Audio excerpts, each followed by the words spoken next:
Praise the Lord. एक बार फिर मैं परमेश्वर का धन्यवाद करता हूँ कि उसने फिर से मुझे ये मौका दिया कि हर बार की तरह इस बार भी आपके सम्मुख ऑनलाइन हाजिर हूँ और खुदा की आराधना इबादत में हम सब मिलकर शिरकत करें, आज के वचन को शेयर करें। सो परमेश्वर का धन्यवाद करता हूँ। आइए हम लोग दुआ करें। सर्वशक्तिमान जीवित दयालु अनुग्रहकारी स्वर्गीय प्रेमी पिता, हृदय से आपको धन्यवाद देते हैं आपके महान प्यार के लिए, आपके बड़े रहम फजल आशीष बरकतों के लिए और उस बेहतरीन खुदावंद आला इंतजाम के लिए जो आपने हमारे लिए बनाए कि जब हम लॉकडाउन में अपने घरों में हमारी आराधनाएं और इबादतें नहीं हो पा रही हैं, बंद हैं शासनादेश के मुताबिक, तो भी खुदावंद तूने ऐसे हमारे लिए बेहतरीन आला इंतजाम बनाए कि हम ऑनलाइन होकर उन संसाधनों का इस्तेमाल करते हुए अपने लोगों के साथ तेरे वचन को बांट पाएं, प्रार्थना और गीत और संगीत में सम्मिलित हो पाएं। हम हृदय से तेरा धन्यवाद करते हैं और एक बार फिर खुदा तुझसे यही दुआ करते हैं, मुझे नाचीज पर फजल रहम करें, मेरे होंठ और जुबानों को छुए शुद्ध और पवित्र करें और अपनी महिमा और अपने जलाल के लिए इस्तेमाल करें ताकि मैं घटूं और आप बढ़ें और हम सब परमेश्वर जितने लोग इस ऑनलाइन आराधना में शरीक हैं, शिरकत कर रहे हैं, तो उन सबों को आशीषित करें, उनके मन मस्तिष्क हृदय को खोलें, उनके ध्यानों को अपनी ओर आकर्षित करें, क्योंकि पूरे कंसंट्रेशन के साथ वो तेरी आराधना में और इबादत में, गीत में, संगीत में शरीक हो सके, शिरकत कर सकें और तेरी महिमा और तेरा जलाल जाहिर हो। ऐसे दुआ करते हैं विशेष रूप से खुदा आज के दिन के लिए हम धन्यवाद देना चाहते हैं जिसमें हमें जिंदों की ज़मीन पर रहते हुए तूने ये मौका दिया कि हम आज की आराधना में शरीक हैं और जितने लोग जहाँ जहाँ भी खुदा तेरा वचन पहुँच रहा है, वो सुन रहे हैं और हमारे साथ शरीक हैं, उन सबों को आशीष देना। आज का वचन हर एक हृदय के अंदर अधिकारी से बसने पाए और हर एक अपनी जिंदगी को तैयार करे क्योंकि तेरा आगमन निकट है और हर एक जन तेरे उस आगमन में शरीक होने के लिए अपने जीवन को तैयार करे प्रार्थना और वचन के साथ, क्योंकि तेरे कलाम में लिखा है ज्यों ज्यों दिनों को आते नजदीक देखते हुए इकट्ठा होने से बाद ना हो, प्रार्थना में निरंतर लगे। सो प्रभु हम सब अपनी इस खुदा खुशी और आनंद को आपके साथ बढ़ाना चाहते हैं। आज की आराधना में हमारी अगुवाई और मदद करें और एक बार फिर खुदा सारा आदर में माफ का आपको देते हैं। सब कुछ आपके बेटे उद्धार करता यीशु के नाम से मांगते हैं, इसको कर ग्रहण कर लीजिए, आमीन। परमेश्वर का धन्यवाद करते हैं उन तमाम अजीजों के लिए जो बीते दिनों भी हमारे साथ जुड़े रहे और हमारी हौसला अफजाई करी। मैं खुदा का सबसे पहले धन्यवाद करूंगा और उन तमाम हाजरीन जमात का और उन लोगों का जो हमारे साथ इस प्रोग्राम में हमेशा शरीक रहते हैं और हमारे इस प्रोग्राम को देखते हैं, इसमें जुड़े हैं। मैं उन सबों से ये कहना चाहता हूँ, उन सब के लिए दुआ मांगता हूँ, जितने लोग हैं हमारे इस प्रोग्राम को सब्सक्राइब करें, हमारे चैनल को सब्सक्राइब करें और साथ ही हमारे इस आराधना को जो हम आपके लिए लाते हैं इसको शेयर करें, लाइक करें और एक दूसरे के पास इस खुशखबरी को पहुँचाएं ताकि वो अपने घरों में बैठे हुए, अपने ऑफिसों में बैठे हुए, जहाँ भी खुदा की आराधना में शरीक हों, शिरकत करें। मैं फिर से एक बार तमाम चीज़ों का धन्यवाद करना चाहता हूँ, उन सभी तमाम लोगों का धन्यवाद करना चाहता हूँ जो हमारे साथ है। खुदा उनको बड़ी आशीष हो, बरकत दे। आइए चलते हैं इस आराधना में आगे, और आराधना में आगे चलने से पहले एक बेहतरीन गीत में हम चलना चाहते हैं जो मैं खुद आपके लिए गाऊंगा।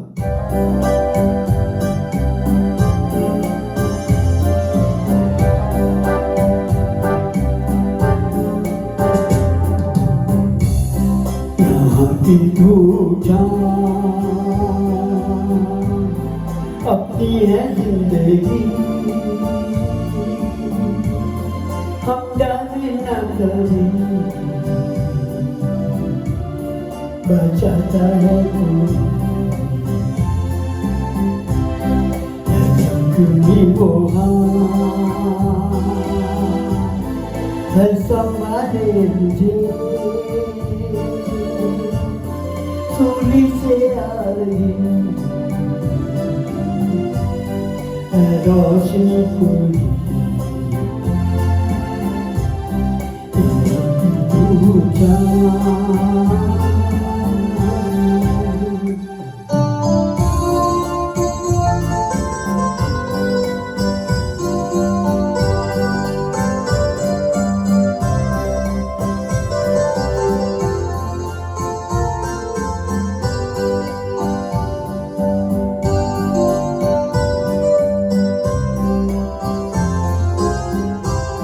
यहाँ पे रुकना बस दो पलों का है, इन दो पलों में भी कोई अपना नहीं। जो दिखता हमें यहाँ पर अपना, वो छोड़ के हमें खो जाता है कहीं। इन दो पलों के बाद फिर जिंदगी है क्या, यूं आया गया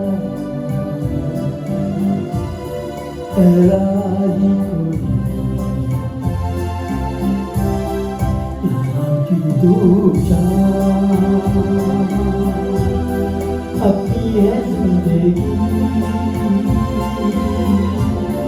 हम जाने ना कभी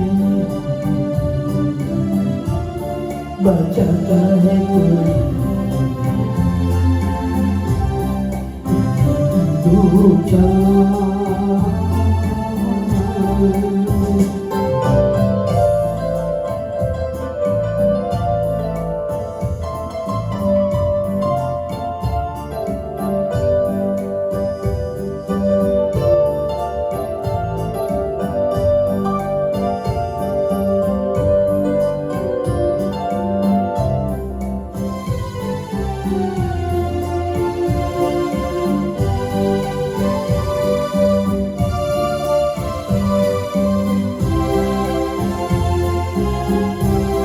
कल बीत जाएगा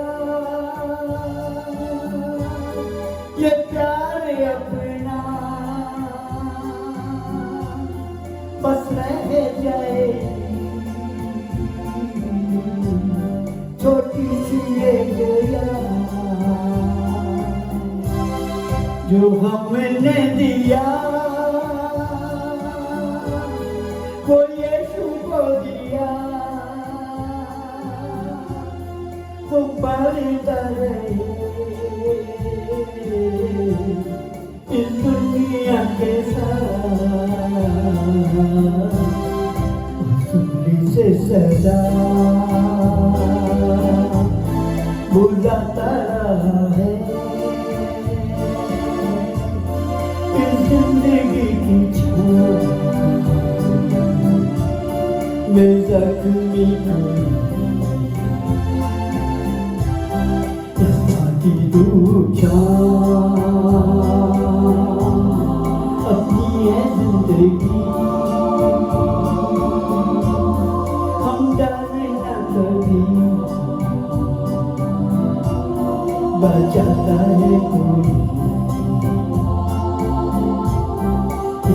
की दो चाँद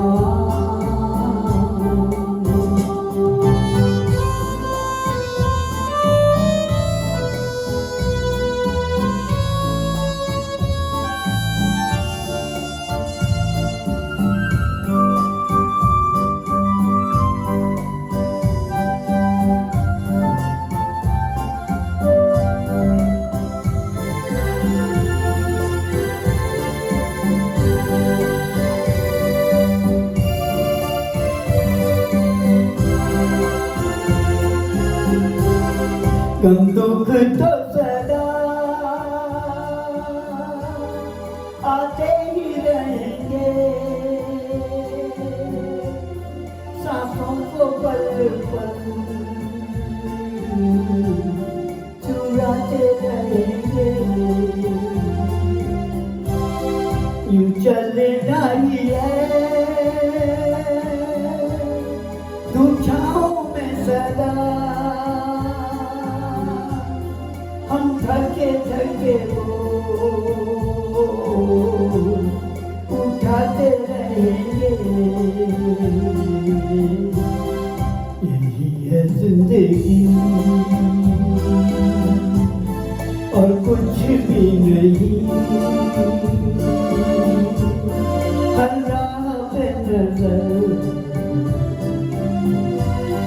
है रखता यीशु की पूछा अपनी है जिंदगी हम डरे न कभी बचाता है कोई ऐसा कोई वो है संभाले मुझे सूली से आई हेलो श्री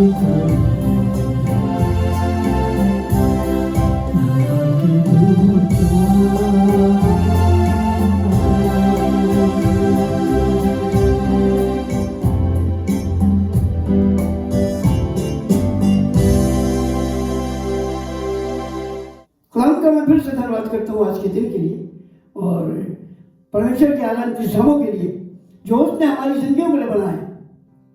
एक बार फिर खुदावंद का धन्यवाद हो आज के दिन के लिए जिसमें हम सब जीवित हैं और जिंदा हैं और जीवित इसलिए कि जैसा व्यवस्था विवरण 4:4 में लिखा है तुम जो आज तक जीवित हो तो इसलिए कि तुम उससे लिपटे हो। ये समय है, अभी तक हमने जो समय जाया किया बहुत किया, लेकिन अब हमारे लिए नींद से जाग उठने की घड़ियां पहुंची और हम तैयारी करें, क्योंकि जो भी खुदा के शागिर्दों को यीशु मसीह ने बताया कि उन्होंने मत्ती 24:3 से पूछा कि तेरे आने का और इस जगत के अंत का क्या निशान होगा, तो उसने बहुत सी बातें बताई और जो उस समय बातें बताई गई वो हमारे सामने हैं और एक एक बात पूर्ण हो रही है और ये इंडिकेशन हमें मिल रहा है कि हमारा परमेश्वर जल्द आने वाला है। इसलिए मैं आपको ये बताना चाहता हूँ इस जमाने में, इस जमाने का जो, इस दुनिया का जो खुदा है यानी इब्लीस शैतान, वो खुदा के लोगों को बरगला रहा है, भ्रमित कर रहा है, सुस्ती और लापरवाही उनकी जिंदगी में डाल रहा है ताकि वो खुदा से न जुड़े, प्रार्थना न करें, खुदा के साथ सम्मिलित न हो, खुदा के साथ अपने संबंध को न बनाएं और आगे बढ़ाएं। इसलिए वो उनके अंदर इस तरह के तमाम इंतजाम अपनी मर्जी से चलाना चाहता है और बहुत से लोग उस जाल में फंस जाते हैं। मैं खुदा का धन्यवाद करता हूँ कि जो लोग उससे प्यार करते हैं वो उससे लिपटे रहना चाहते हैं, उसके वचन से लिपटे रहकर बने रहना चाहते हैं उस वचन में। और खुदावंद का कलाम कहता है मेरा वचन, जो यीशु मसीह ने अपने शब्द उसका मेरा वचन तुम्हें जिंदगी देता है, तुम्हें जिंदगी देगा, वो सिद्ध वचन है। और आज हम आपको उसी सिद्ध वचन में जो जिंदगी देता ले जाना चाहते हैं। हमारा खुदावंद हमें प्यार करता है और आज मैं आपको एक ऐसे मंजर की तरफ ले जाना चाहता हूँ जो इस जमाने में चल रहा है, जो इस जमाने में हो रहा है। तो हमें बहुत ही अलर्ट होकर, बहुत ही होशियार होकर इस दुनिया में चलना है। पग पग को, एक एक कदम को बड़ी होशियारी से आगे बढ़ाना है। कलाम में लिखा है, परमेश्वर के वचन में लिखा है, हमारे मार्ग के लिए वो उजियारा है। हमें इस बात का ध्यान रखना है, अगर उजियारा हमारे साथ और हमारे आगे आगे चलता है तो हम कभी भटकेंगे नहीं। हम कहाँ जा रहे हैं इस बात का ध्यान रखना है। अभी तक हम अपनी मर्जी की चढ़ाई चल रहे थे, लेकिन अब हमें खुदा को अपना जीवन सौंप कर उसकी मर्जी से चलना है। अगर आप कलाम को पढ़ते हैं, मैं कुछ बातें आपको ऐसी जरूर बताना चाहता हूँ जो आपकी जिंदगी के लिए बहुत बेहतरीन। कलाम मुकद्दस में लिखा है यूहन्ना की इंजील के 15:5 में, तुम मुझसे अलग होकर कुछ भी कर नहीं सकते। तुम मुझसे अलग होकर कुछ भी नहीं कर सकते। तुम मुझसे जुदा होकर खुशी और आनंद को प्राप्त नहीं कर सकते, आत्मिक आशीषों को प्राप्त नहीं कर सकते। लेकिन अगर आप अपने यीशु के साथ जुड़े हैं, अगर आप यीशु के वचनों में जुड़े हैं, यीशु के साथ चल रहे हैं, उसकी मर्जी को पूरा कर रहे हैं, उसकी आज्ञाओं का पालन कर रहे हैं, तो आप भटक नहीं सकते। क्योंकि कलाम कहता है अगर वो बुद्धिहीन भी हो, कमजोर भी हो, तो भी वो भटकेंगे नहीं, क्योंकि हमारा खुदा अगुवाई करता है, हमें बताता है हमें किस राह पे चलना है, हमें बताता है हम कैसे जिंदगी को बसर करें, कैसे चलें इस दुनिया में। कोई भी खुदा के आत्मा और खुदा के बगैर नहीं चल सकता, क्योंकि शैतान बड़ी तेजी के साथ बड़ी सेना के साथ इस जमीन पर उतर आया ताकि खुदा के खल्क की हुई कारीगरी को और उसके लोगों को मिटाए और बर्बाद करे, और इसलिए वो अपने जाल को फंसाता है। और कई बार हम खुदा के प्यार को समझ नहीं पाते। अक्सर हम लोग एक गाना गाते हैं, यीशु ने बचाया शैतान के जाल से। कैसे बचाता है? जब आप बचने के लिए उसकी शरण में जाते हैं। पिछली बार मैंने अपने वचन में बताया था, बंदी गृह में बंद लोगों से लकड़ियां लगी उस तक कहता है, वो कहता है, आए बंदियों गढ़ की ओर मुड़ो, गढ़ की ओर फिरो। और मैं तुम्हें आज ही बताता हूं, खुदा हमें दूनी आशीष देना चाहता है।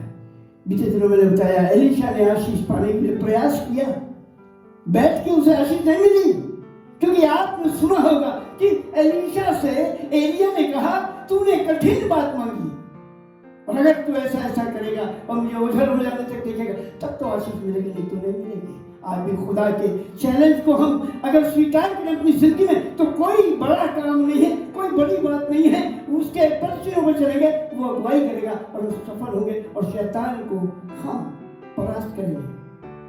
कलाम मुकद्दस कहता है, खुदा यीशु मसीह ने कहा, मैं इब्लीस को, मैं शैतान को तुम्हारे पांव से जल्द कुचलवा दूंगा। और उसके लिए सामर्थ चाहिए, उसके लिए पवित्र आत्मा का अभिषेक चाहिए, उसके लिए उसके सामने खड़े होने के लिए परमेश्वर की सेना चाहिए, क्योंकि वो सेनाओं का यहोवा है, वो सेनाओं का यहोवा है और सेनाओं का यहोवा हमारे संग है। खुदा के कलाम को अगर आप पढ़ें, कई बार हम सोचते हैं, हम जब दुआ करते हैं हम अकेले होते हैं। कई बार हम सोचते हैं हम अकेले एकांत में दुआ कर रहे हैं, मगर भूल जाते हैं हमारे साथ यीशु है, उसका आत्मा है और वो सेनाओं का यहोवा है। और सेनाओं के यहोवा के साथ सेना जब हमारे बीच में होती है तो अभिषेक जबरदस्त काम करता है। तो मैंने आपको बताया, कलाम कहता है, इस दुनिया में भी अगर आप चलना चाहते हैं तो यीशु को पकड़े रहना पड़ेगा, यीशु के साथ चलना पड़ेगा, क्योंकि यीशु ने कहा, तुम मुझसे अलग होकर कुछ नहीं कर सकते। और ये लिखा है इसी यूहन्ना के 15 में, जो डाली फल लाती है उसे वो काटता और छांटता है। कई बार लोग कहते हैं, अरे पादरी साहब, जब मैं उनसे बात करता हूँ, इतनी हम दुआ करते हैं, इतनी प्रार्थना करते हैं, इतनी बाइबल हम पढ़ते हैं, इतना खुदा के साथ चलते हैं, फिर भी इतना हमारे ऊपर प्रॉब्लम और परेशानियां आती हैं, भूल जाते हैं। शायद इस बात से दुखी हो जाते हैं कि हमारे ऊपर प्रॉब्लम आ रही है, हमारे ऊपर परेशानी आ रही है, क्यों इतना आ रहा है, हम दुआ ज्यादा कर रहे हैं तब ऐसा क्यों हो रहा है? क्योंकि उस समय हमारी परीक्षा की घड़ी होती है, उस समय हम जब खुदा के साथ जुड़ते हैं, शैतान भी हमारे पीछे लगता है, हमें उससे हराना है, जीतना है यीशु के नाम से। कलाम मुकद्दस हमें बताता है, परमेश्वर का वचन बताता है, वो हमें तसल्ली और इत्मीनान देते हुए कहता है, इब्लीस का मुकाबला करो तो वो भाग जाएगा। हमें मुकाबला करना पड़ेगा। और जब हम खुदा से आशीष पाना चाहते हैं, जब हम खुदा के साथ जुड़ते हैं, सारा प्रार्थना में जाते हैं, तो तकलीफें जो आती हैं वो जायज आती हैं, जरूर आती हैं, आना भी चाहिए, क्योंकि जिसके ऊपर इस तरह की प्रॉब्लम नहीं आई, इसका मतलब है यीशु प्यार नहीं करता। अगर आप कलाम को पढ़ेंगे, नीति 3 में भी लिखा है, 12 में भी लिखा है, अगर आप पढ़ेंगे तो लिखा है, आए मेरे बेटे, जब खुदा तेरी तंबी करे तो बुरा न मानना, क्योंकि जिस बेटे से वो प्यार करता है उससे तंबी करता है। जिस प्रकार कोई पिता अपने बेटे को जिससे ज्यादा प्यार करता है तंबी करता है, आए मेरे बेटे, यीशु जिसे प्यार करता है, खुदा जिसे प्यार करता है उसे तंबी करता है, और जिसे बेटा बेटी बनाता है उसे कोड़े लगाता है। ये हिदायत की गई है और यह हमें बताया गया है कि जब खुदा तंबी करे तो हमें खुश होना चाहिए, उछलना चाहिए, कूदना चाहिए, क्योंकि खुदा हमको बेटा बना रहा है, खुदा हमें प्यार कर रहा है, खुदा हमें आशीष दे रहा है। इसलिए उसमें होकर आगे बढ़िए और उसमें बढ़ते चले जाइए। कलाम कहता है, तुम मुझसे अलग होकर कुछ नहीं कर सकते। लेकिन आज आपको मैं एक बेहतरीन शख्सियत के बारे में बताना चाहता हूं। आज के कलाम में आपको उस जगह पर ले जाना चाहता हूं। एक व्यक्ति, लूका की इंजील उसके 10 अध्याय के 30 पद से मैं आपके सामने जरूर थोड़ा सा पढ़ दूं, उसके बाद आपसे बात करूंगा। यीशु ने उत्तर दिया, एक मनुष्य यरूशलेम से यरीहो को जा रहा था कि डाकुओं ने घेर कर उसके कपड़े उतार लिए और मारपीट कर उसे अधमूला छोड़कर चले गए। एक व्यक्ति यरूशलेम से यरीहो की ओर जा रहा है। यरूशलेम पाकिस्ती को दिखाता है, खुदा की नजदीकी को दिखाता है, खुदा के प्यार को दिखाता है, खुदा के भवन को दिखाता है, उसकी हुजूरी को दिखाता है। और ये आज इस दुनिया के अंदर जो हो रहा है ये उसी का नजारा है। आज लोग चौड़े मार्ग की तरफ जा रहे, सकरे मार्ग की तरफ नहीं जा रहे, यरूशलेम को छोड़कर यरीहो को जा रहे। अगर आप एटलस को देखिए, अगर आप दुनिया के उस एटलस में जाए तो आपको देखने को मिलेगा यरूशलेम थोड़ा ऊंचाई पर, ऊंचे स्थान पर है और यरीहो डाउन है, नीचे है। और आज लोग खुदा के कलाम को भूल गया। खुदा ने कहा जो जमीन के हैं वो जमीन की ओर, जमीन पे मन लगाते हैं, पृथ्वी पे मन लगाते हैं, और जो खुदा के लोग आसमानी बातों पे मन लगाते हैं उसकी ओर ताकते हैं। कलाम कह रहा है एक शख्स यरूशलेम से यरीहो की ओर जा रहा था। और होता क्या है, बहुत खूबसूरत बात लिखी। और डाकुओं ने ऐसा लिखा है, यरूशलेम से यरीहो को जा रहा था कि डाकुओं ने घेर कर उसके कपड़े उतार लिए और मार पीट कर उसे अधमुआ छोड़कर चले गए। ये क्या बात है? ये एक अजीब से डाकू है, ये एक स्पेशल प्रकार के डाकू है। ये डाकू डकैती तो डाल रहे हैं, ये डाकू आकर हमला तो कर रहे हैं, लेकिन कर क्या रहे हैं? सोना चांदी नहीं छीन रहे हैं, आपका बैग पर्स नहीं छीन रहे हैं, आपकी जरूरत की चीजें आपसे नहीं छीन रहे, मगर खाली आपका कपड़ा उतार रहे हैं। ये कैसे डाकू है? ऐसे डाकू कभी दुनिया में नहीं सुने होंगे, ऐसे डाकू कभी दुनिया में आपको नहीं मिले होंगे। स्पिरिचुअल इसकी मीनिंग को आपको आज समझना पड़ेगा। जो लोग खुदा को छोड़कर, जो लोग खुदा की बाहुपोश से निकल गए, उसकी बाहों से निकल कर दुनिया की तरफ जाते हैं, जमीनी आदमी बनना चाहते हैं, सक्सेस की ओर जाना चाहते हैं, वो घाटे में रहते हैं। जब भी मैंने आपको बताया यूहन्ना 15:5 में, तो मुझसे अलग होकर कुछ नहीं कर सके। और ऐसा है ये डाकू, स्पिरिचुअल मीनिंग इसकी है ये शैतान है। ये डाकू शैतान है और आपके कपड़े क्यों उतार रहा है? क्योंकि आप राष्ट्रवाद हैं, क्योंकि आप धर्मी हैं, क्योंकि आप खुदा के बंदे हैं, क्योंकि आप खुदा से प्यार करते हैं, खुदा के साथ चल रहे हैं, यरूशलेम में रहते हैं, उसकी पाकिस्ती में रहते हैं, आराधना स्तुति करते हैं। लेकिन जब आप बदल जाते हैं, दुनिया की ओर मन लगाते हैं और उधर की तरफ जाते हैं, तब शैतान को मौका मिलता है। आपने पढ़ा होगा शैतान एक दिन खुदा के हुजूर पहुंच जाता है और वहां जाकर बातें मिलाता है, बातें करता है। तब खुदा ने कहा क्या तूने मेरे दास अय्यूब को देखा? वृत्तांत ज्यादा नहीं बताऊंगा, वो मेरे मैसेज का सब्जेक्ट नहीं है, लेकिन आपको ये बताना चाहता हूं शैतान ने परमिशन मांगी, मगर परमिशन क्यों मांगी? वो उन लोगों के लिए परमिशन मांगता है जो खुदा से लिपटे रहते हैं ताकि वो उन्हें छू पाए। जकरिया जो आग में लिखा है जो तुम्हें छूता है मेरी आग की पुत्री को छूता है। कलाम कहता है पहले यूहन्ना 5 में क्या कहता है? खुदा के कलाम को अगर आप स्टडी करेंगे तो पता चलेगा, और जो खुदा से पैदा हुए अव्वल वो पाप करते नहीं, क्योंकि खुदा उन्हें बचाता है और वो इब्लीस उन्हें छू नहीं पाता है। जब आप यरूशलेम में रहते हैं तो ज़बूर 29:39 में कहता है तूने मुझे आगे पीछे घेर रखा है, तेरा हाथ मेरे सिर पर है, तेरी आत्मा से भाग कर कहां जाऊं? और जब आत्मा से भाग कर जाना आदमी सोचता है और जाता है तो लिखा है तब वो शैतान इब्लीस जो हमारी जिंदगी से निकल चुका होता है साथ और लेके आता है और उसकी दशा बहुत खराब, पहले से बदतर होती है। आज हम अगर यीशु के बाहुपोश से निकल कर चले गए तो सबसे पहला काम ये इब्लीस रूपी डाकू क्या करता है? लिखा है उसके कपड़े उतार लिए। ये कपड़े क्या हैं?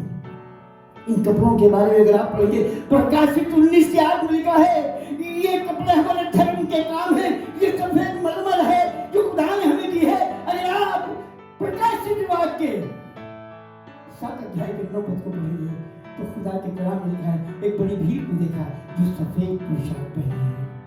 मत्ती इंजील के अंदर 22 अध्याय के अंदर आप पढ़े तो वहां लिखा है, एक शख्स जब वहां सर्चिंग हो रही थी तो पकड़ में आया और उसने पूछा, साहिब खाना ने पूछा, मालिक ने पूछा, अरे मियां तू बिया की पोशाक के बिना यहाँ कैसे आ गया?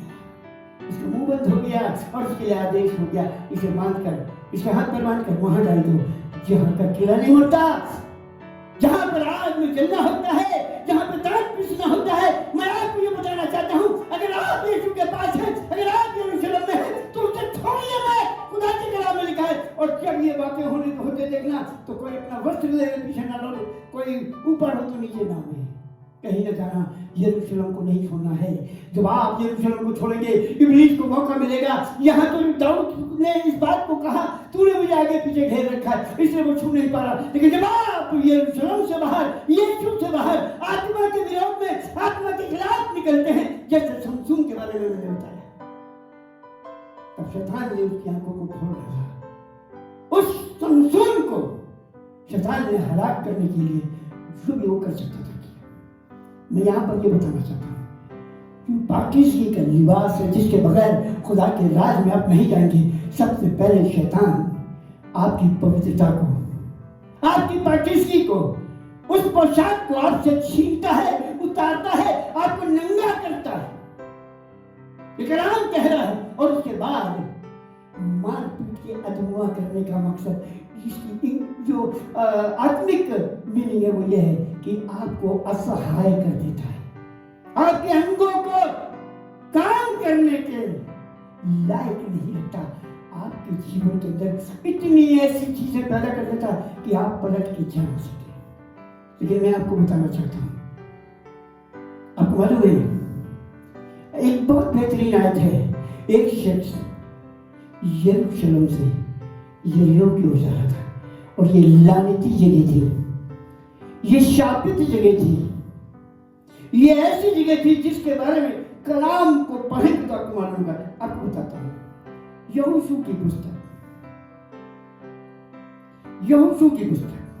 उसका 6वां अध्याय और उसके 26 पद में लिखा है, फिर उसी समय यहोशू ने इस्राएलियों के सम्मुख शपथ रखी और कहा कि जो मनुष्य उठकर इस नगर यरीहो को फिर से बनाए वो यहोवा की ओर से शापित हो।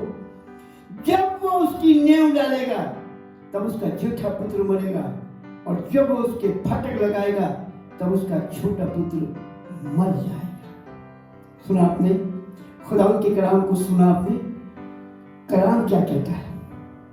जो बार बार डांटे जाने पर भी, जो बार बार नीति में लिखा, जो बार बार डांटे जाने पर भी हट करता है वो अचानक नाश हो जाएगा। खुदा ने कहा ये हो, ये दुनिया को दिखाता है, ये पाप को दिखाता है, ये खुदा से जुदाई दिखाता है, ये खुदा से अलगाव दिखाता है, और ये पढ़ लिया है, ये हमने जान लिया है, मसीह को मालूम है कि हम उससे अलग होकर, जुदा होकर कुछ नहीं कर सकते। फिर ये लोग भूल जा रहे हैं। सबसे पहला काम आपकी पाकीज़गी, आपके वस्त्र, आपका पवित्र आत्मा आपसे उतार दिया गया, छीन लिया गया और आपको असहाय कर दिया गया। क्योंकि जब आत्मा रहेगी तो आपके साथ यीशु रहेगा, और जब यीशु रहेगा तो सेनाओं का यहोवा रहेगा, और सेनाओं का यहोवा की साथ सेना रहेगी, और वो इब्लीस भाग जाएगा। लेकिन वो सबसे पहले पवित्र आत्मा को जुदा करता है, उस पोशाक को आपकी छीन लेता है और फिर आपको अधमुआ कर देता है। यहाँ पर लिखा भी आपको मैंने बताया, यहोशू 6:26 में, शापित की जगह हम जा रहे हैं, शाप की जगह हम जा रहे हैं। उस शाप को जिसको खुदा ने ऐसा कह दिया था कि हम ना जाएं, उसको ना बनाएं, हम पाप का फिर से, उस गुनाह का फिर से घर बना रहे हैं। खुदा कहता है, इतनी बड़ी बात कहता है, जो उसकी नींव डालेगा उसका बड़ा बेटा मर जाएगा, जो उसके फाटक लगाएगा तो उसका छोटा बेटा मर जाएगा। लेकिन हम इतने सिद्धि हैं, गर्दन कश है, जो बार बार डांटे जाने पे हट करता है, अचानक नाश हो जाएगा, फिर भी बनाते हैं, फिर भी पाप करते हैं, फिर भी ये लोग हो जाते हैं, फिर भी उसके हुक्म की तामील नहीं करते, और हमारे बच्चे भी मर जाते हैं। आप कहेंगे ऐसा नहीं है, ये तो खुदा ने कहा। लेकिन आगे चलता हूं, एक चीज आपको ले चलता हूं। पहला राजा 16 अध्याय और उसके 34 पद को पढ़ रहा हूं। उसके दिनों में बेतेल वासी हियल ने यरीहो को फिर बसाया, और जब उसने उसकी नींव डाली तब उसका जेठा पुत्र अबीराम मर गया, और जब उसने उसके फाटक खड़े किए तब उसका लहुरा पुत्र सकूब मर गया। ये यहोवा के उस वचन के अनुसार जो उसने नून के पुत्र यहोशू के द्वारा कहलवाया था। Hallelujah, praise God. बार बार मौका खुदा दे रहा है। जब उस शाप को वहां दिया गया और बता दिया गया कि जब नींव डालेगा तो बड़ा बेटा मर जाएगा, और फाटक बनाएगा तो छोटा बेटा मर जाएगा, तो खुदा के कलाम को अगर वो जानता था तो उसका जब उसने नींव डाली उसका बड़ा बेटा मर गया तो भी मौका था, तो भी पश्चाताप का उसके पास मौका था, तब भी खुदा से माफी मांगने का मौका था, तब भी एक बच्चे को तो बचा लेने का मौका था। उसने फिर भी गर्दन कशी करी और नहीं माना। नतीजा ये हुआ कि उसके दोनों बेटे मर गए। आज इसके बावजूद भी आदमी नहीं मानता। खुदा के कलाम सुनाने वाले कलाम सुना रहे हैं, लेकिन आज लोग सुनना नहीं चाहते। खुदा के कलाम कहता है उन्होंने मेरी भी नहीं सुनी, तुम्हारी भी नहीं सुनेंगे। किसकी सुनेंगे आप? खुदा के कलाम में लिखा है, हम दुआ करते हैं, हे पिता, हे हमारे स्वर्गीय पिता तू जो स्वर्ग में है, हे मेरे पिता मेरी सुन ले, और वो नहीं सुनता, और कहते हैं इतनी दुआ करते नहीं सुनता, क्योंकि खुदा के कलाम में यूहन्ना 8:44 में लिखा है, तुम अपने बाप इब्लीस से हो और उसकी मर्जी को पूरा करते हो। वो आराम से हत्यारा है, झूठा है, वरन झूठ का पिता है। Praise God. मैं खुदा का धन्यवाद करता हूं, और खुदा ने जिन्हें चुना है, जिन्हें पवित्र किया और अपने लहू से धोया है, उनकी नजरें खुदा की ओर लगी रहती है, अजर पाने की ओर लगी रहती है। यहां पर आगे चलता हूं 31 पद में। और ऐसा हुआ कि उसी मार्ग से एक याजक जा रहा था, परंतु उसे देखकर कतरा कर चला गया। मैं आपको इसकी आत्मिक आशीष और आत्मिक बात बताना चाहता हूं। आज जिस मार्ग पे हम जा रहे हैं, जिस मार्ग पर दुनिया जा रही है, जिस चौड़े मार्ग पर हम जा रहे हैं, जिस यरीहो की तरफ हम जा रहे हैं, जिस यरीहो को हम प्रस्थान कर रहे हैं, खुदा ने आपको नहीं बोला, खुदा ने आपको नहीं भेजा, खुदा ने यरीहो की तरफ जाने के लिए नहीं बोला। उसने कहा तुम खुदा के भवन को ना छोड़ो, उसकी नजदीक को ना छोड़ो, उससे लिपटे रहो, जीवित रहना चाहते हो। खुदा का कलाम कह रहा है,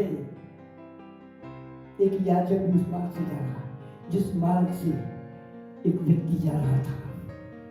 एक हादसा उसके साथ हो गया, लेकिन उससे बेगाना खुदा का खादिम भी जा रहा है। मैं आपका ध्यान लूका की इंजील में फिर से और आगे लाना चाहता हूं। मैं आपको एक और बेहतरीन हिस्सा पढ़ के सुनाना चाहता हूं, सुनिएगा जरा ध्यान से। फिर उसने कहा, किसी मनुष्य के 2 पुत्र थे, उनमें से छुटके ने पिता से कहा कि हे पिता, संपत्ति में से जो भाग मेरा वो मुझे दे दीजिए।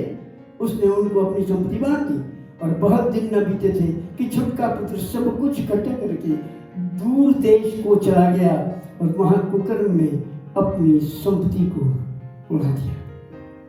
मैं खुदा का धन्यवाद करता हूं, आपको खुदा ने अपने कलाम से भरा है, आपको खुदा ने अपने कलाम से बुद्धि और ज्ञान दिया है, आपको समझ दी है, आपको इशारा दिया है कि आप क्या करें, कैसे खुदा की नजदीक में आए।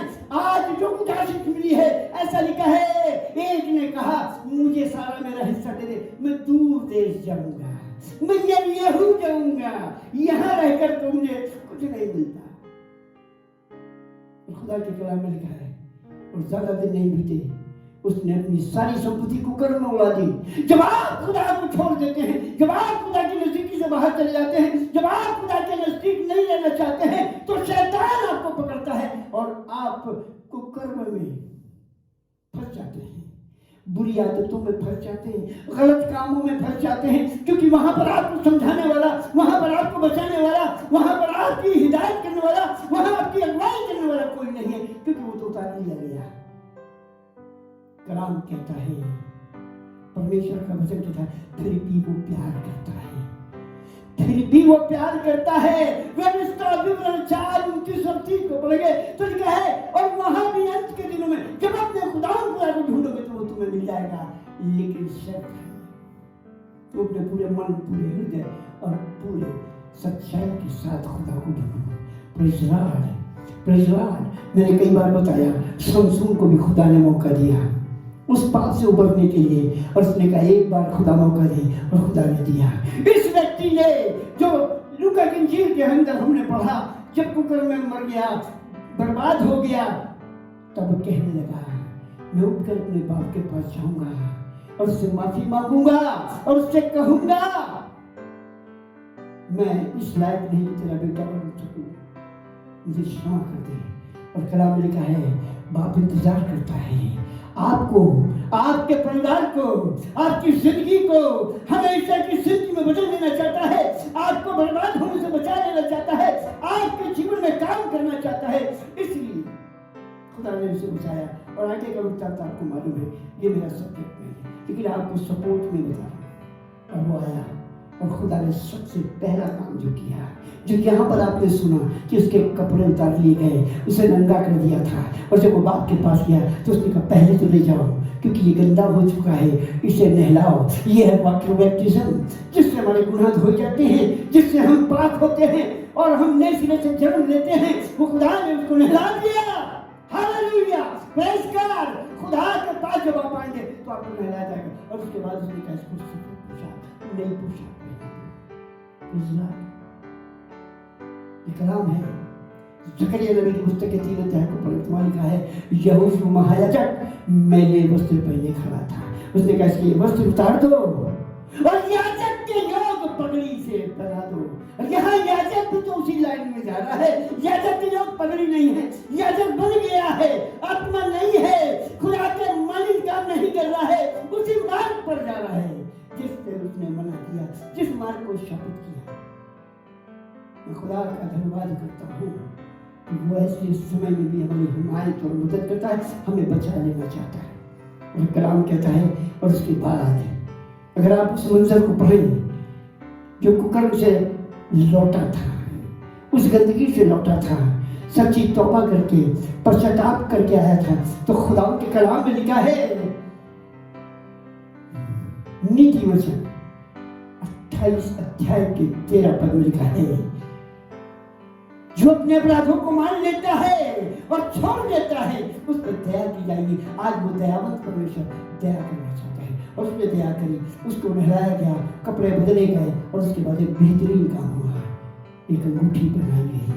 वाई ये अंगूठी खुदा से रिलेशनशिप को, खुदा से एक परमेश्वर के पवित्र रिश्ते को जोड़ने को बताता है। ये शादी का रिश्ता है। जब हम शादी करते हैं तो हमें दूल्हा दुल्हन को अंगूठी बना के ये कहता है मैं तुझे अपना लेता हूँ, मैं दुख में तेरे साथ, सुख में तेरे साथ रहूंगा। आज खुदा भी जब हमारा रिलेशन फिर बनाता है, अंगूठी बनाकर हमें अपनी दुल्हन बना लेता है, कलीसिया में शरीक करता है, हम दुल्हन में बन जाते हैं, दुल्हन में हो जाते हैं और वो हमें आशीषित करता है और उसकी रिलेशनशिप दुल्हा दुल्हन की हमारी हो जाती है। Praise God. कलाम में लिखा है 2 Corinthians 13:5 में अपने आप को जांचो परखो कि तुम विश्वास में हो कि नहीं, और नहीं तो तुम निकम्मे ठहरे हो। यहाँ लिखा है और ऐसा हुआ उसी रास्ते से एक याजक भी उसी मार्ग पे जा रहा था। अब सुनिए, उसी मार्ग से एक याजक जा रहा था परंतु उसे देखकर कतरा कर चला गया। क्यों? खुदा ने हमें ऐसे मुजरिमों को, खुदा ने हम याजकों को, ऐसे लोगों को बचाने के लिए, ऐसे लोगों को उठाने के लिए, उन पर तरस खाने के लिए, उनको खुदा के हुजूर लाने के लिए, उनके लिए प्रार्थना करने के लिए, उनके घाव को धोने के लिए, उनको यीशु से आशीष दिलाने के लिए हमको रखा है। और हम तो उसी मार्ग पर जा रहे हैं जिस पर खुदा ने मना किया। तो हम कैसे उसके सामने फेस करेंगे, कैसे हम उसकी मदद करेंगे? क्योंकि हम भी तो उसी मार्ग पर हैं और वो कतरा के चला गया। कलाम कहता है, परमेश्वर का वचन कहता है मैं अपने याजकों से अपनी भेड़ों का हिसाब करूंगा, हिसाब करूंगा। मैं याजकों को, चरवाहों को मारूंगा और भेड़ें तितर बितरूंगी। एक एक को हिसाब देना पड़ेगा। आए छोटे झुंड, मत डर कि तेरे पिता को भय है कि तुझे राज दे, और हमसे पूछा जाएगा जो छोटा झुंड मैंने तुझे दिया था वो कहाँ है? आपको बताना पड़ेगा। हम कतरा के चले गए थे हम खुदा उस मार्ग पर थे जिस पर वो भी जा रहा था। और आपको बताना चाहता हूँ, मेरे पिताजी भी पादरी थे, मेरे पिताजी भी पादरी थे। ये याजक कतरा के चला गया। आगे चलता हूँ, मैं आपको बताऊंगा मेरे पिताजी ने हमें अक्सर ये बात जब वो जिंदा थे और कलाम सुनाते थे तो बताई। कतरा कर चला गया 32 पद 10 अध्याय लूका क्या। इसी रीति से एक लेवी उस जगह पर आया, वो भी उसे देखकर कतरा कर चला गया। लेवी का मतलब है लेमन, खुदा का चुना हुआ पात्र, खुदा का चुना हुआ खादिम। वो भी चला गया क्योंकि वो भी उसी मार्ग पर जा रहा था, वो भी खुदा की मर्जी के खिलाफ काम कर रहा था, वो भी खुदा के हिसाब से अपनी जिंदगी को नहीं चला रहा था। खुदा ने उसे बचाने के लिए भेजा है। अब मेरी जो भेड़ें हैं उन्हें बचाने के लिए भेजा है, जो कांटे में पड़ी है उसे लाने के लिए भेजा है। आज ये भी कांटे में पड़ गया था, आज ये बहक गया था, आज ये भाग गया था, 99 को छोड़कर अलग चला गया था और आज वो भोग रहा है। और वहां पर खुदा के दास की जरूरत है कि वो उसके लिए दुआ करे, उसे उठाए। तो मेरे पिताजी बताते थे, एक पादरी साहब थे, एक बहुत बड़ा शराबी था, उसके पास जाया करते थे और हरदम उसे डांटा करते थे, समझाया करते थे, बेटा जो तुम कर रहे हो अच्छा नहीं कर रहे हो, अच्छा काम किया करो, सही काम किया करो, खुदा की आज्ञा का पालन किया करो, और ये शराब मत पियो, शराब को छोड़ दो, ये गंदी बात है, तुम नरक में जाओगे, स्वर्ग के राज्य में नहीं जाओगे। और ऐसा हुआ, वो व्यक्ति शराबी था जो मर गया, जहां जाना था वहां गया। कुछ दिनों के बाद उसी शहर में जो पादरी साहब से शिक्षा देती थी वो भी मर गए। और वो भी जब मर गए, उसी के साथ जहां वो शराबी था वहीं वो भी थे। जब वो शराबी वहां पर पहुंचा तो उसने कहा जरा मैं उठ के देख लूं, मेरे साथ बहुत से लोग शराब पीते थे, मेरे साथ बहुत से लोग थे, उनमें से कौन कौन यहाँ आया है, चलूं देखूं। तो वो लिखा है वो उठा और उठ के उस पूरी जहां पर वो कुर्सियां लगी थी, जहां पर वो हॉल था, उसमें घूमने लगा। और घूमकर जब जाने लगा तो एक जगह उसके पैर ठिठक गए, एकदम से घबरा गया, एकदम से परेशान हो गया। ये कैसे हुआ, ये क्या हुआ, ये तो मैं गंदा आदमी था, मैं तो यरीहो के रास्ते में जा रहा था, मैं तो यरीहो की तरफ जा रहा था, ये तो यरूशलेम में था, ये तो यरूशलेम में जुड़ा हुआ था, फिर क्या हुआ कि ये उसी रास्ते पे जाकर के तरा कर चला गया।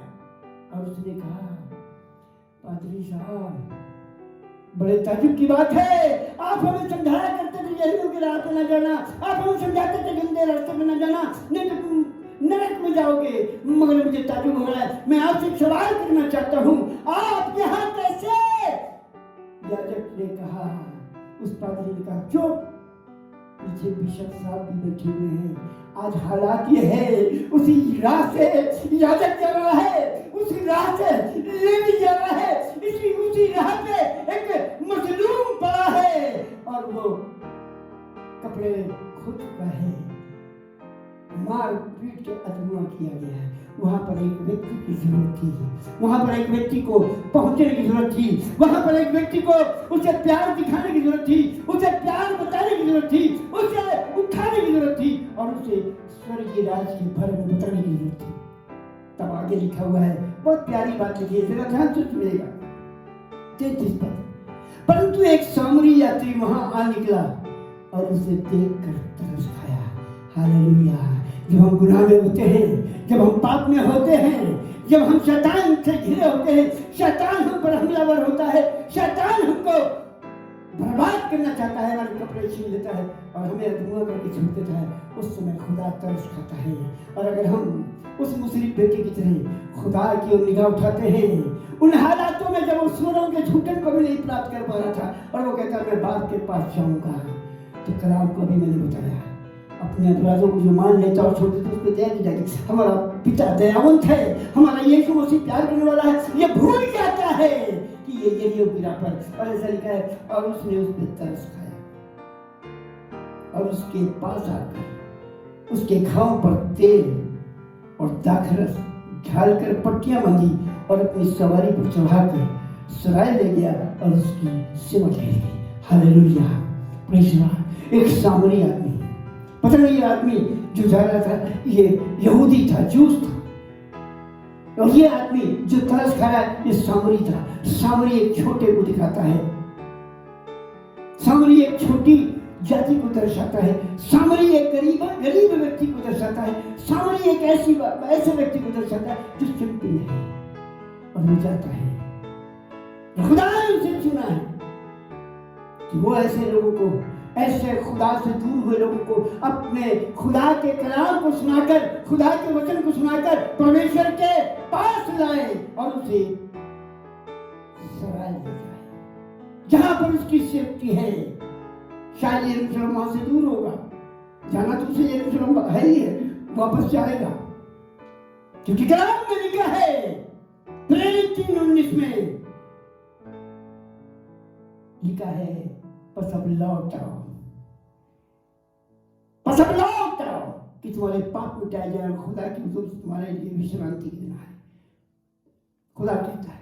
और यहाँ लिखा है उसने सामरी यात्री वहां जो निकला था उसे देखकर तरस खाया और उसके घाव पर तेल डाला। ये क्या है? ये तेल, ये पवित्र आत्मा को, आत्मिक मीनिंग है, पवित्र आत्मा को दर्शाता है। और जिसके पास पवित्र आत्मा है वो उसके लिए दुआ करता है। वो पवित्र आत्मा तेल रूपी उसकी देह में, उसके घाव में, उसके पापों में, उसकी जिंदगी में असर करते हैं। ऐसा लिखा है, और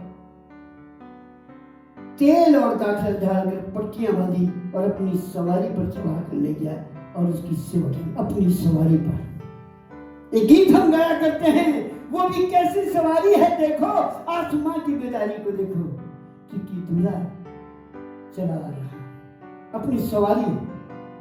कभी आपने सोचा और उस सवारी पे कभी कोई आज तक न चढ़ा है और खुदा की मर्जी के बगैर न उस सवारी पे जाएगा। अरबों रुपया लोगों ने देके चांद में अपनी जगह रिजर्व कराई।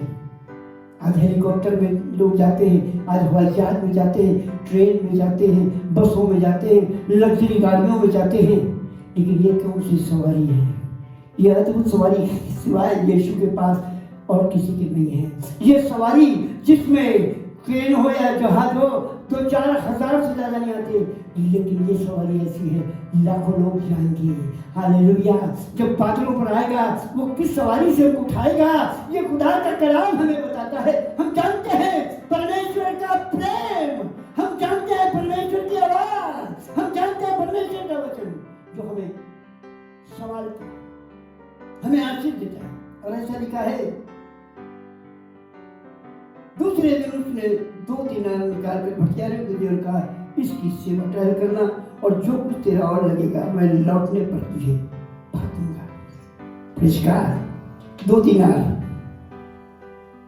ये 2 दिनार क्या है? मैं आपको बताना चाहता हूँ, ये 2 दिनार ये पवित्र शास्त्र है, ये बाइबल है। नया नियम और पुराना नियम, ये 2 दिनार है। और उसने कहा इससे सेवा टहल करना, इस वचन से सेवा टहल करना, इस वचन से इसकी तालीम करना, इस वचन से इसको संभालना, इसके लिए दुआ करना, प्रार्थना करना। हालेलुया। Praise God.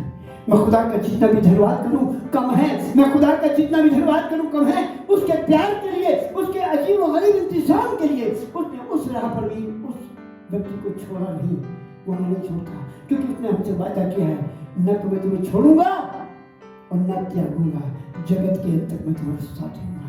हालेलुया। किनके साथ रहेगा? सारी दुनिया के साथ नहीं रहेगा।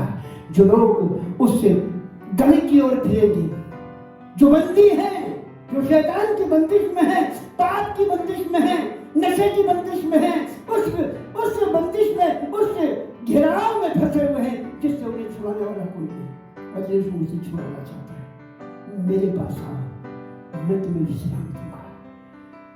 यूहन्ना 6:37 में कहता है, जो मेरे पास आएगा मैं उसे हरगिज़ नहीं निकालूंगा। क्यों नहीं निकालेगा? क्योंकि तुम मेरी बेटी और बेटी हो। हालेलुया। खुदा का इंतजाम है, खुदा का ये प्यार है। कलाम मुकद्दस में ऐसा लिखा हुआ है।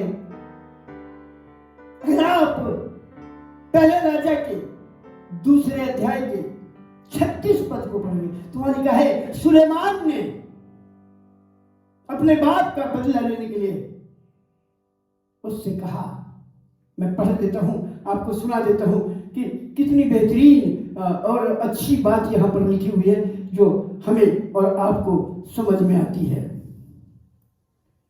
पहला राजा उसका 2 अध्याय और उसके 36 पद को मैं पढ़ रहा हूं, सुनिएगा बहुत ध्यान से। और राजा ने शिमी को बुलवाकर उससे कहा, तू यरूशलेम में अपना एक घर बनाकर वहीं रहना। हालेलुया। जानता है तू मौत के सामने खड़ा है, मौत के मुंह में खड़ा है। तूने मेरे बाप के साथ क्या क्या किया है, तूने कितने गुनाह किए हैं, कितना मेरे बाप को लांछन किया है, कितने पाप किए हैं। फिर भी मैं तुझे एक मौका देना चाहता हूं और ये कहना चाहता हूं, अगर तू बचना चाहता है, अगर तू अपनी जिंदगी चाहता है, तो इस जगह को ना छोड़ना। यरूशलेम में अपना घर बनाकर वहीं रहना। हालेलुया। मगर ये तो यरीहो को जा रहा है। आज खुदा कहता है, उसको समझा दिया और आदमी कितना गर्दन कश है। इतना कलाम सुनने के बाद, इतना वचन सुनने के बाद ऐसा लिखा हुआ है, यरूशलेम को छोड़कर कहीं न जाना, यरूशलेम में अपना घर बनाकर वहीं रहना और नगर से बाहर कहीं न जाना। हालेलुया। हालेलुया। खुदा का इंतजाम देखिए। अगर आप जिंदा रहना चाहते हैं, उसके वचन को उसने आपकी जिंदगी में अश्कारा किया है और ये कहा है, यरूशलेम में बने रहना, तब तुम्हें कोई शैतान की ताकत छू ना पाएगी। मैं तुम्हें घेरे रहूंगा, तुम्हें बचाए रखूंगा। और उसने कहा, यरूशलेम की बाहर कहीं न जाना। आगे लिखा है, निश्चय जान रहे कि तू जिस दिन निकल कर किद्रोन नाले के पार उतरे, उसी दिन निस्संदेह मार डाला जाएगा और तेरा लहू तेरे ही सिर पर पड़ेगा। हालेलुया। Praise Lord. शिमी को इतनी बड़ी बात बता दी गई। ये भी कह दिया, यरूशलेम में घर बना ले। अगर वो जिंदगी चाहता था, अगर वो जिंदा रहना चाहता था, अपने परिवार को बचाना चाहता था, उस शहर में रहना चाहता था, तो यरूशलेम को ना छोड़ता तो मारा नहीं जाता, क्योंकि ये वचनबद्धता थी। न मैं तुम्हें छोड़ूंगा ना चाहूंगा, जगत के तक रहूंगा। लेकिन अगर तुम मेरा हुक्म मानोगे तो तुम मेरे बेटे बेटी कहलाओगे। अगर तुम मेरे हुक्म पर चलोगे, हमेशा की जिंदगी के वारिस होगे, उस निजात को प्राप्त करोगे, उस उद्धार को प्राप्त करोगे। और उसने कहा, जाना नहीं तो तू उसी दिन निस्संदेह मार डाला जाएगा। और ऐसा नहीं कहा। कुछ दिनों के बाद उसने वही काम किया जो राजा ने मना किया था, और किद्रोन नाले के पार भी चला गया। जब लौट कर आया तो राजा को पता चला, और उसने कहा, याद रख, तू निश्चय जानता है क्या करना है। तब शिमी उठकर अपने गधे पर काठी कसकर अपने दासों को ढूंढने के लिए, अपने नौकरों को ढूंढने के लिए आकीश के पास गया और अपने दासों को गज से ले आया। और सुलेमान राजा को उसका समाचार मिला कि शिमी यरूशलेम से गज को गया और फिर लौट आया है। तब उसने शिमी को बुलवा भेजा और उससे कहा, क्या मैंने तुझे यहोवा की शपथ न खिलाई थी और तुझसे चिताकर मैं कहा था कि ये निश्चय जान रख कि जिस दिन तू निकल कर कहीं चला जाए, उसी दिन निश्चय मार दिया जाएगा। क्या तूने मुझसे न कहा था कि जो बात मैंने सुनी है वो अच्छी है, तो तूने यहोवा की शपथ मेरी इतना क्यों नहीं मानी? और राजा ने शिमी से कहा कि तू आप ही अपने मन में सब दुष्टता को जानता है, जो तूने मेरे पिता दाऊद से की थी, इसलिए यहोवा तेरे सिर पर तेरी दुष्टता लौटा देगा। परंतु राजा सुलेमान धन रहेगा और दाऊद का राज यहोवा के सामने सदैव दिन रहेगा। तब राजा ने यहोयादा का पुत्र बनाया को आज्ञा दी कि उसे बाहर ले जाकर ऐसा मारो कि वो मर जाए। Praise Lord. इतनी बड़ी बड़ी बातें खुदा के कलाम से आपको सुनने को मिलती हैं। इस शिमी से कहा था शहर के बाहर, यरूशलेम के बाहर न जाना, लेकिन ये अपने दासों को जो भाग गए थे इसके पास से आकीश चला गया, वहां ढूंढने लगा और वहां से ले आया। अपने नौकरों के चक्कर में इसने अपनी जान को गंवा दिया, दुनिया की बातों में इसने अपनी जान को गंवा दिया। खुदा चाहता है अगर आप आज भी यरीहो के रास्ते पे तो लौट आइए, ताकि खुदा की जुर्म में विश्रांति के दिन आए। परमेश्वर आपको प्यार करता है, मैं बताना बहुत चाहता हूँ, लेकिन अभी आपके और मेरे पास जो समय है उसी का उपयोग कर रहे हैं। हो सकता है आगे चल के हम जब हमारी आराधना शुरू होगी तो हम उसमें ले चले, लेकिन अभी हमारे पास वक्त की कमी है, लॉकडाउन है, महामारी है, और खुदा ने कहा इसलिए हम शासन के अधिकार में हैं, शासन के हुक्म को मान रहे हैं। इसलिए फिर भी हम प्रयास कर रहे हैं कि हम आपको खुदा का कलाम सुनाएं और खुदा की हुजूरी में आपको ले जाएं और आपको खुदा के साथ जुड़े, ताकि आप आने वाली मुसीबतों से बचाएं। खुदा के कलाम में लिखा है, पहला सुसुनामी 1:10 में, और खुदा के बेटे यीशु के स्वर्ग से आने की बात जोते रहो, जो हमें और आपको आने वाले प्रकोप से बचाता है। Hallelujah, praise God, God bless you. खुदा आपको आशीष दे। आगे चलते हैं। इससे पहले कि हम अपनी आराधना में आगे बढ़ें और बीमारों के लिए और कोरोना वायरस के लिए, शैतान की अधिकार की शक्तियों के लिए दुआ करें, आइए हम एक गीत में चलेंगे, जो गीत भाई जेबस पैट्रिक के द्वारा गाया जाएगा।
धन्यवाद करते हुए एक बार फिर आपको एक हिदायत देना चाहता हूँ। इससे पहले कि हम दुआ करें, जैसा मैं हमेशा कहता हूँ, मेरे दुआ करने से आप चंगे नहीं होंगे। आप अगर चंगे होंगे तो यीशु पे विश्वास करने से होंगे, और आप अगर यीशु पे विश्वास करेंगे तो आप चंगे हो जाएंगे, और नहीं करेंगे तो मैं नहीं, कोई भी कितना बड़ा खुदा खातिर दुआ करेगा, आप चंगे नहीं होंगे। इसलिए जब मैं दुआ करने जा रहा हूँ तो मेरी आपसे दस्त बढ़ता ये विनती है, जब आप दुआ में शरीक हो रहे, जहाँ भी हैं, आप बैठे हैं, पलंग पे, बिस्तर में, कमरे में, आप मेरे साथ इस दुआ में शरीक हो सकते हैं। अपने आप को हलीमी नम्रता के साथ खुदा के सामने रख सकते हैं, घुटने टेक सकते हैं। अगर आप घुटने नहीं टेक सकते तो आप खड़े हो सकते हैं, अपने हाथों को उठा सकते हैं, हाथ जोड़कर आंखें बंद करके प्रार्थना में शरीक हो सकते हैं। अगर आपकी कोई बीमारी है तो आप उस बीमारी पे हाथ रख सकते हैं। अगर बीमारी पे हाथ नहीं रख सकते तो अपने राइट हैंड को अपने सीने पर रख सकते हैं। अगर शैतान की ताकत, अंधकार की शक्ति, जादू गंडे जिन भूत पिशाच की शक्ति है तो उसके लिए जब हम दुआ करेंगे तो आप अपना हाथ, अपना दाहिना हाथ अपने सर पे रख सकते हैं। खुदावंद आपको आशीष दे, खुदावंद आपको बरकत दे।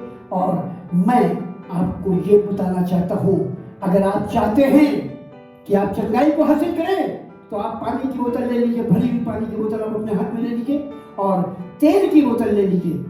जो तेल आप ऑर्डिनरी तेल, अगर आपके पास इस समय तेल नहीं है तो आप कड़वा तेल भी ले सकते हैं, आप गरी का तेल भी ले सकते हैं। जो भी तेल आपके पास है वो ले लीजिए, अपने हाथ में पकड़ लीजिए और मैं जब यहाँ से दुआ करूँगा उस तेल और पानी को ब्लेस करूँगा और मैं खुदा से गुजारिश करूँगा, खुदावंद ये तेल और पानी अपने लहू में तब्दील कर दिए और वो लहू जो सलीब से हमारे गुनाहों, पापों, बीमारियों को बहाया है ये उसमें तब्दील कर दिए, ताकि जो कोई विश्वास के साथ इसको छिड़के पिए, घर में छिड़के, अपने ऊपर तेल को लगाए और दूसरों पर भी लगाए, दूसरों को भी तेल ये पानी पिलाए, वो चंगाई को पाए। ऐसी मैं दुआ करता हूँ। तो अगर आप तेल और पानी को हाथ में लिए हैं और ले लिया है तो आइए हम पहले तेल और पानी के लिए दुआ करेंगे और उसके बाद फिर हम खुदा से बीमारियों के लिए दुआ करेंगे। इस बात को ध्यान कर लीजिए, जब हम दुआ खत्म कर देंगे तो अगर आप चाहें तो इस पानी को अपने पूरे घर में छिड़क सकते हैं, अपने सारे अजीजों को पानी पिला सकते हैं, सबके माथे पे और सीने पे क्रॉस इस तेल का बना सकते हैं, अपने दरवाजों पर बना सकते हैं। हम दुआ करेंगे। सबसे पहले हम पानी और तेल को ब्रश करेंगे, उसके बाद दुआ करेंगे। कुदूस रहीम आसमानी बाप, इस समय बड़े विश्वास के साथ बहुत से लोग हमारे साथ इस प्रोग्राम में जुड़े हुए हैं और बड़े विश्वास के साथ तेल और पानी को उन्होंने हाथों में ले रखा है।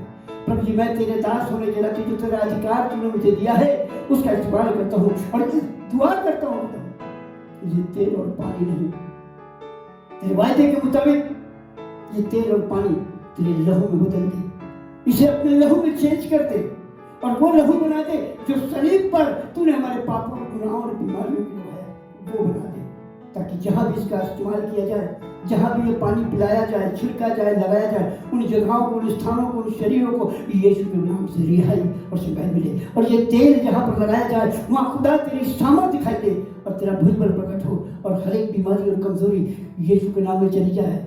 Bless this oil and water and use for your glory.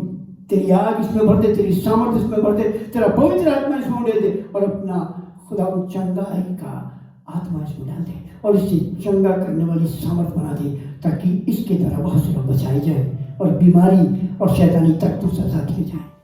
विशेष रूप से इस समय हम सब एक मन एक चित्त होकर प्रार्थना करेंगे, क्योंकि जब एक चित्त और एक मन होकर प्रार्थना करेंगे तो खुदा हमारी सुनेगा।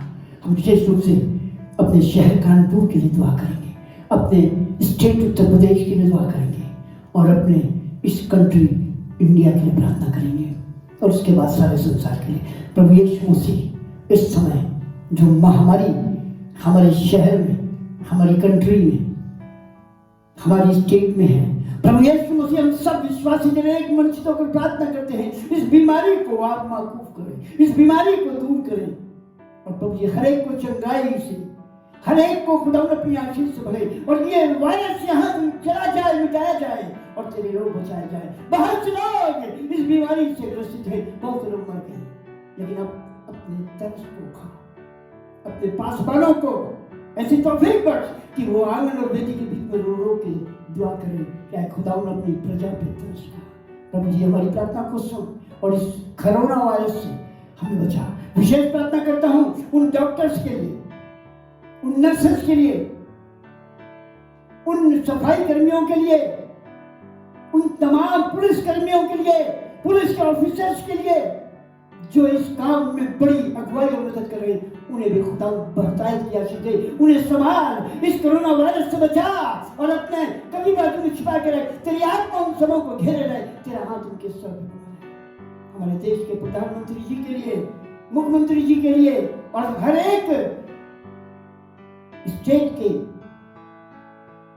मुख्यमंत्री के लिए, मंत्रियों के लिए प्रभु दुआ करते हैं और ये प्रार्थना करते हैं उन्हें बुद्धि और ज्ञान दे इस देश का संचालन करने की, जो इस समय फाइनेंशियल प्रॉब्लम हमारे देश में आई है उसे भी खुदा दूर कर और हमें रास्ता दिखा, ताकि खुदा हम सब मिलकर तेरी आराधना, तेरी स्तुति और प्रशंसा करें। सारे जगत के लिए प्रार्थना करता हूँ, हर कंट्री के लिए दुआ करता हूँ जहाँ पर कोरोना वायरस ने तबाही मचा रखी है। प्रभु उस कंट्री के लिए दुआ करता हूँ जहाँ पर बहुत तायद के साथ लोग मर रहे हैं। सारे इस जहान में, सारे इस दुनिया में, सारे यूनिवर्स में, पूरे वर्ल्ड में खुदा ने अपनी आशीष को दे और लोगों को अपनी ओर आकर्षित कर और उस कोरोना वायरस को दूर कर और बचा। ऐसी दुआ करते हैं। Glory hallelujah, praise God, glory hallelujah.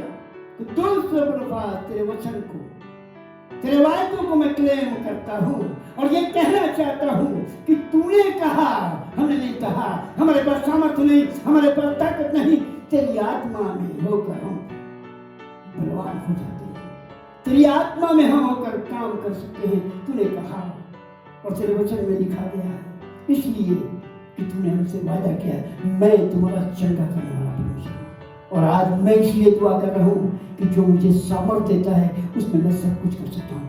हर एक बीमारी चाहे बड़ी हो या छोटी हो, किसी भी प्रकार की बीमारी हो, बड़ी से बड़ी बीमारी हो, किसी भी प्रकार की पेन हो, किसी भी प्रकार का दर्द हो, किसी भी प्रकार की आर्थराइटिस हो, जोड़ों का दर्द हो, डायबिटीज हो, किसी भी प्रकार की शुगर हो, लीवर की बीमारी हो, किडनी की बीमारी हो, पैंक्रियास की बीमारी हो, स्टमक प्रॉब्लम हो, हार्ट प्रॉब्लम हो, लंग्स प्रॉब्लम हो, ब्रेन प्रॉब्लम हो, बैकबोन प्रॉब्लम हो, कोई भी बीमारी हो, कैंसर हो, ट्यूबरकुलोसिस हो, अस्थमा हो, हर एक बीमारी मैं तुम्हें यीशु मसीह के नाम में शाप देता हूँ और यीशु के नाम में उसकी आत्मा में झलक कर हम देता हूँ। उन शरीरों को छोड़ दो जिनमें आज तक तुमने निवास किया और जिनमें तुमने अपना घर बनाया, क्योंकि वो घर तुम्हारा नहीं, यीशु का है।